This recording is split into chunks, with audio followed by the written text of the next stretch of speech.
What's up YouTube? So today I bring a topic that is not new on this channel at all, greatness versus nostalgia, history versus nostalgia, and this is a fascinating topic and a complex one. But before we go into that, let me ask you for the same thing over and over. If you can leave a like, thank you so much for that, is the best way to show support. And that's all basically. Let's go into the video and I hope you have fun. The question number one goes this way. We usually speak of certain factors in the soccer card market to determine prices and values such as player statistics, trophies won, Ballon d'Ors, and then card factors like condition, rarity, grades, copies made, etc. But I think an overlooked factor when it comes to demand is the emotional attachment or sentimental/nostalgic value of a player and the impact he has made on the soccer culture from certain generations. Good points so far. Every soccer fan has memories with certain teams and players. They remember where they are, who they are with, the happiness and joy of winning a trophy or seeing their favorite players score a game winner.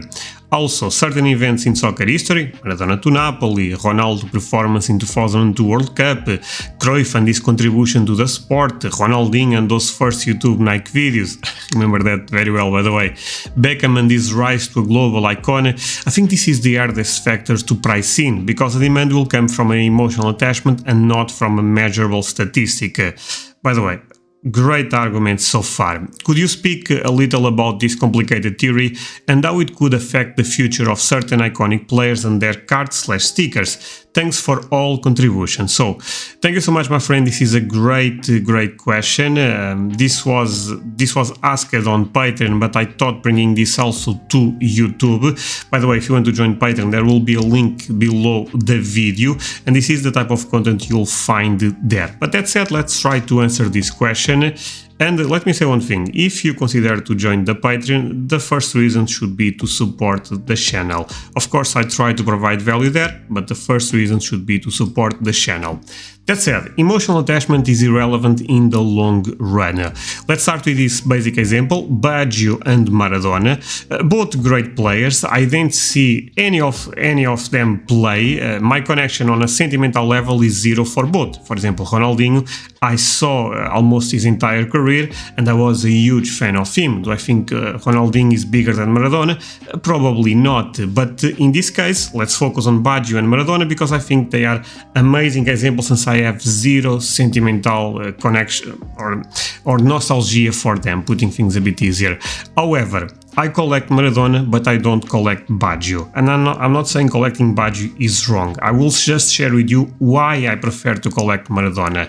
I think he's a historical player. I can talk about the best player in history without putting the name Diego Armando Maradona on the mix. And that's for me is very powerful. And that's for me is basically what I want to see in a player, that if I don't have a connection with that player, I need that player to have strong history, such a powerful narrative that I almost cannot deny, and I think Maradona fits very well into that logic. Baggio, from what I know, was an incredible player, and he was a player who created this emotional attachment with fans. Actually, there is a lot of Baggio collectors in the soccer card market right now, from my experience basically tracking the pre-modern market. I think Baggio is quite a strong name there, but I'm not sure, this is just my perspective, if Baggio will be a relevant player in 10, 20, 30 years, because my generation didn't see him play and the next generation even lacks. So what about greatness? This could be a hot take, but I actually believe he lacks greatness. I know he ended up winning Ballon d'Or, that alone could be powerful enough. That's why I'm trying to be also open-minded on this topic, but it's just not for me. Maradona, I feel much more comfortable because for me Maradona is easily top 5, and even if you are very against Maradona, you probably put him top 20, top 10, or some people may even put him top 1 since he is in the consideration for the best player ever. This will apply for a lot of players. Greatness at the end of the day is the main factor. The player you have emotional connections right now probably will not translate to the next generation. Of course, certain players are outliers. Cristiano Ronaldo, even though Cristiano Ronaldo is also in the GOAT conversation, but Cristiano Ronaldo have been playing in the last, he started playing in 2002, so his career is more than 20 years. Of course, even if his greatness was not spectacular, by the way, not the case, he's one of the best ever, but he ended up playing for so many years that, of course, he ended up impacting a lot of generations.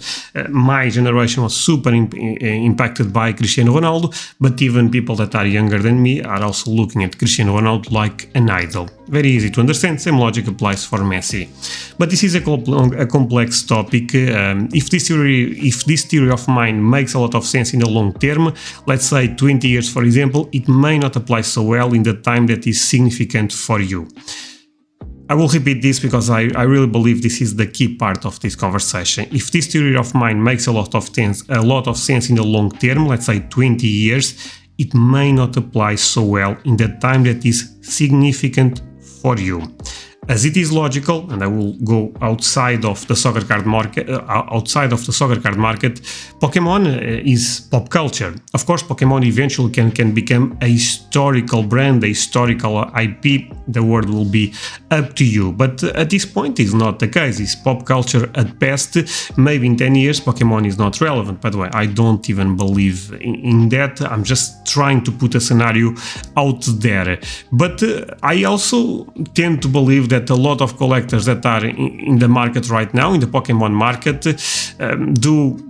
I don't think they care about this. They collect because they remember playing the game as a kid. They remember playing the Game Boy Color.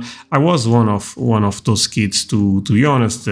And this is also a factor that we cannot ignore. So I'm not sure if I'm making a lot of sense right now, but basically, look, think about this. Let's say Pokemon is irrelevant in 20 years, 30 years, but is still relevant in 10. Because this could also happen. Maybe for the time those collectors are in the market, that's more than enough, So let's go again back to Baggio. Maybe Baggio becomes irrelevant. Irrelevant is a strong word, of course. Baggio will never be relevant because he's one of the best Italian players ever, and also end up winning Ballon d'Or, and that alone puts him in a special place. But let's say in 20 years he's much less relevant than it is right now. But maybe for Baggio collectors, they really don't care. They want to collect, and now going back to Pokemon, they want to collect something that is relevant to them, for their generation, and given its relatively young collector base in Pokemon, it's likely that the market will remain relevant for the next 5-10 years. But will the market be relevant in 20-30 years? We do not know. My point is that sometimes the market does not need to be strong in, let's say, the super long run. It needs to be relevant in a time frame that matters to you. Returning to Baggio, let's assume that his base collector is between 35-50 years old, and I present the argument that within 15 years the demographics start to not be that great for him. Many collectors will tell me the same thing. Look, Andre, in 15 years we'll see. Maybe I don't even collect anymore.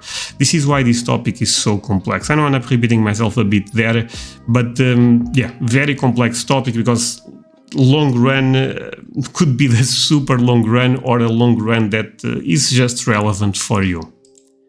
Now, unfortunately, I don't have the solution for this type of problem, for this type of question, but I believe that critical thinking is the first step to try to make some sense. Our market is highly speculative, so trying to find rationality can be a problem, honestly.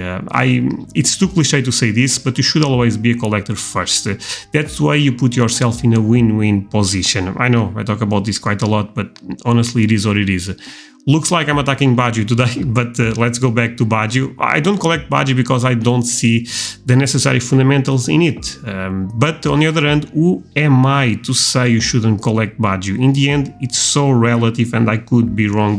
And imagine, in 10 years, players that won the Ballon d'Or, they will have crazy demand. That can happen. Do I think that will be the case? No, but I'm not so sure if I'm correct in my perspective.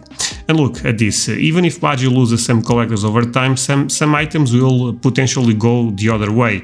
Rarity is the most important fundamentals. The Forza Gold card you're seeing on the screen is extremely difficult to find. On the other hand, more common things like the Calciatore rookie may suffer because of demographics and Baggio not having the greatness, for example, as a player like Maradona or Cristiano Ronaldo.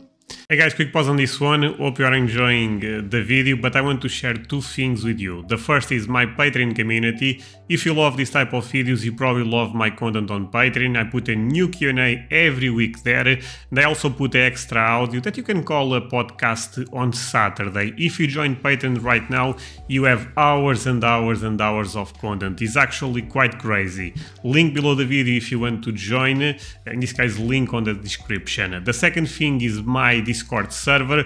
Amazing place to interact with me, amazing place to interact with other collectors, to learn about the soccer card market. We are more than 900 members and we are growing super fast. Link also below the video, check both, and now let's continue with this one. Now, your journey will guide you, okay? So this is something that I also want to try to explain the best I can, and such a complex topic. The only change we have in the market, the only certain, we have in the market is change. You know, the market is always changing. Right now I'm trying to collect things that make sense for me. Of course, look, even if we say, be just a collector, if we spend money in something, it's very normal to try to, even in a super irrational market, try to make some sense of all of this craziness, right? And that's what I'm trying to do. In Pokemon, for example, I'm selling a big part of my collection, gold stars. I'm also selling a bunch of, let's say, vintage Yu-Gi-Oh! And I'm moving that money into soccer or other markets that I think makes more sense for me right now. For example, in soccer, I'm collecting pre-modern, I'm collecting vintage, and I'm collecting modern. So this is a journey that I'm still trying to figure out. At one point, I was just collecting pre-modern. Then I started collecting vintage a bit heavy. Then I went to modern, and right now I'm collecting all eras. And I think that's a healthy place to be. But what I'm trying to chase is greatness, basically, on the soccer card market. But even greatness is difficult to define. I was talking with a collector that I said Lewandowski will be remembered in the next 20, 30 years. And he disagrees with me. He thinks, no, Lewandowski never won the Ballon d'Or, so I don't think that will be the case. Well, I tend to disagree. I think his stats are amazing. So this also creates, of course, other players will be undeniable, like Cruyff, like Messi, but you guys get the point. So, and in Pokemon, I'm trying to complete the base set Portuguese first edition, of course. Why? Well, because I like it. You know, I don't even think is a great investment, but gives me so much joy. It's such an amazing journey for me. And that's what I'm trying to focus. And I was giving you a couple of examples in soccer. I'm also trying to stay away from a lot of things that in the past I actually collected. Unlicensed cards, cards that lack true rarity / strong rarity, autos that are stickers but are also not relevant. So a bunch of things, basically. That's it, guys. Hope you enjoyed the video. If that's the case, do not forget to leave a like, subscribe, and see you guys next time. Bye.